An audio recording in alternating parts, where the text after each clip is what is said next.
अकोला में आयोजित पत्रकार परिषद में वंचित बहुजन आघाड़ी के राष्ट्रीय अध्यक्ष एडवोकेट प्रकाश आंबेडकर ने चुनावी प्रक्रिया की पारदर्शिता को लेकर गंभीर चिंता व्यक्त की है।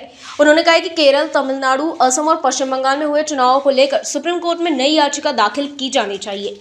आंबेडकर ने एडीआर बनाम चुनाव आयोग मामले का हवाला देते हुए आरोप लगाया कि बिहार, असम और पश्चिम बंगाल में नागरिकता के संदेह के आधार पर बड़ी संख्या में मतदाताओं के नाम मतदाता सूची से हटाए गए।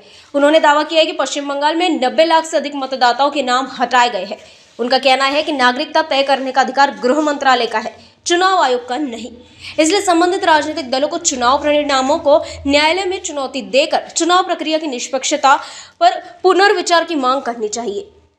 माझी भूमिका काहीच नाही आहे। सुप्रीम कोर्टाच्या निर्णयामध्ये पॅराग्राफ 170 की 171 आणि त्याच्यामध्ये 184 की 182H कन्क्लूजन जे आहे, या दोन्ही पॅराग्राफमध्ये सुप्रीम कोर्टाने असं म्हटलेलं आहे की इलेक्शन कमिशनला नागरिकत्व ठरवता येत नाही। हे सुप्रीम कोर्टाचं मत आहे। तर इथे चीफ जस्टिस ऑफ इंडियाने सुद्धा इंग्रजीमध्ये ज्याला म्हणतात कॉल स्पीड अ स्पीड, म्हणजे तलवार असेल तर त्याला तलवार म्हणा, बंदूक असेल तर म्हणा त्याला बंदूक म्हणा, अशा पद्धतीचं असणारं वागणूक त्या ठिकाणी दिसलेली नाही। जजमेंटमध्ये म्हणतात की बाबा इलेक्शन कमिशनला नागरिकत्वाच्या संदर्भात अधिकार कुठेच दिलेला नाही।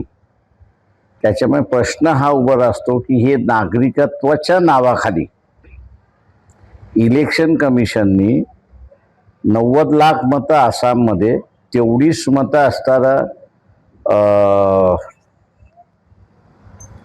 पश्चिम बंगालमध्ये, बिहारमध्ये आणि तामिळनाडूमध्ये मतं घाळ केली किंवा काढली।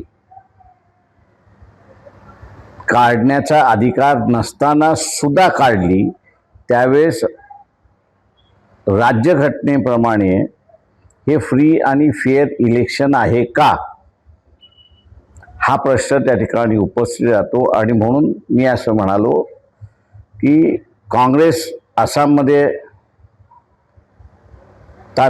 TMC वेस्ट बेंगॉलमध्ये, DMK तामिळनाडूमध्ये, डावे केरळामध्ये, यांनी आत्तापर्यंत सुप्रीम कोर्टामध्ये याचिका दाखल केली नाही। किंवा जर सुप्रीम कोर्ट असं म्हणतंय की हे वगळणं गैर आहे, अनकॉन्स्टिट्यूशनल आहे, इलेक्शन कमिशनला अधिकार नाही, तर ह्या चारही राज्याच्या निवडणुका रद्दाची रिट पिटिशन का दाखल केलेली नाही, हा मला वाटतं प्रश्न त्या ठिकाणी उपस्थित राहतो। माझा सल्ला आहे या पक्षांच्या प्रमुखांना की आपण असणारं सुप्रीम कोर्टामध्ये ह्या निवडणुका रद्द करणारी याचिका दाखल करण्यात यावी। शेवटचा एक प्रश्न विचारतो। महाराष्ट्रात विधान परिषदेच्या निवडणुका सुरू आहेत, किमान तत्वासाठी तरी लढलं पाहिजे असं विरोधी पक्षांना कदाचित वाटत, कारण उमेदवार प्रश्न असा आहे की तुम्ही सगळेजण टिंब आहात। तुमचे मालक पण,